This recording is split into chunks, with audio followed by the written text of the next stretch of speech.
তো স্বাগতম সবাইকে সৌরভ 120 ড্রাইভিংয়ে। তো আজকে আমি দেখাতে চলেছি আপনাদের।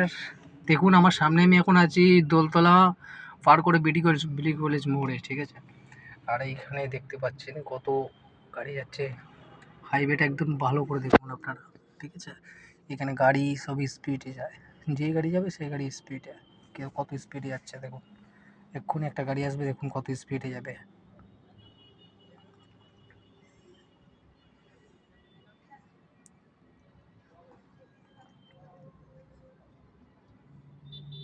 আমি এই জায়গাটাতে এসে ডেলি ভিডিও বানাই। আর আপনারা যারা যারা ভিডিওটা দেখছেন অবশ্যই ওয়াচ করুন ভিডিওটা, তাহলে বুঝতে পারবেন আমি এখানে কেন দাঁড়িয়ে আছি। কারণ হচ্ছে এইখানটা থেকে গাড়ি খুব জোরে জোরে যায়, প্রচুর স্পিডে যায়। আপনি দেখতেই পাচ্ছেন বাইকটা কি স্পিডে চলে গেল, আমাদের চোখের নজরের সামনে থেকে কত স্পিডে চলে গেল। আর ওই সাইড থেকে ওইদিকে লেন থেকে কত জোরে জোরে গাড়ি যাচ্ছে আপনারা দেখতে পাচ্ছেন, আর এখান থেকেও যাচ্ছে কত স্পিডে। এখানটায় আগে স্পিড লিমিট বসানো আছে, কিন্তু তাও কোনো গাড়ি স্পিড লিমিট ফলো না করে জোরে জোরে যাচ্ছে। আপনারা ভিডিওতে দেখতে পাচ্ছেন কত জোরে যাচ্ছে গাড়ি। আর এই জায়গাটা আপনার আশেপাশটা ভালো করে দেখে দিন। এটা হলো আগে, যদি আপনারা এই জায়গাটা আসতে চান, এই জায়গাটার নাম হচ্ছে দোলতলা বিটি কলেজ মোড়।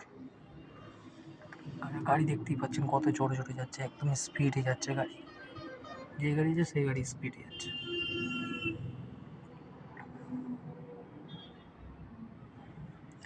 যারা বাইক নিয়ে আসছেন তারা অবশ্যই শুনে রাখুন, এখানে জোরে জোরে বাইক চালালে আপনাকে আগে গেলে পুলিশ ধরবে। কারণ এর আগে গেলে অনেক সিগন্যাল পড়বে আপনাদের। এইটুকুনি শুধু সিগন্যাল নেই, বাকি পুরো রাস্তাটাই সিগন্যাল আছে। তো আপনারা যারা যারা বাইক নিয়ে এই রোড থেকে যাচ্ছেন অথবা যাবেন, তারা সাবধানে এখান থেকে যাবেন। তো দেখতে পাচ্ছেন একটার পর একটা গাড়ি এসেই যাচ্ছে, একটার পর একটা গাড়ি এসেই যাচ্ছে। আর এখান থেকে যদি আপনি ওপারটাতে যেতে চান তাহলে খুব সাবধানে আপনাকে পার হতে হবে, কারণ গাড়ি একটাও থামার নাম নিচ্ছে না, গাড়ি যেতেই রয়েছে যেতেই রয়েছে। তো এই পরিস্থিতিতে আপনারা রাস্তা পার হতে পারবেন না। তো আপনাদের আগে যদি রাস্তা পার হতে চান, ওপারে যেতে চান, তো কিছুক্ষণ অপেক্ষা করতে হবে। গাড়ি কখন সিগনালে, এর পিছনে সিগনাল আছে, পিছনের সিগনালটা যখন দেবে তখনই আপনারা পার হতে পারবেন, এছাড়া পার হতে পারবেন না। তো দেখতেই পাচ্ছেন গাড়ি এখনও যেতেই লেগেছে, মানে গাড়ি থামছেই না, গাড়ি যেতে লেগেছে। তো আপনি কীভাবে পার করবেন? যারা যারা ভিডিওটা দেখছেন অবশ্যই ওয়াচ করুন ভিডিও। নেক্সট ভিডিও আমি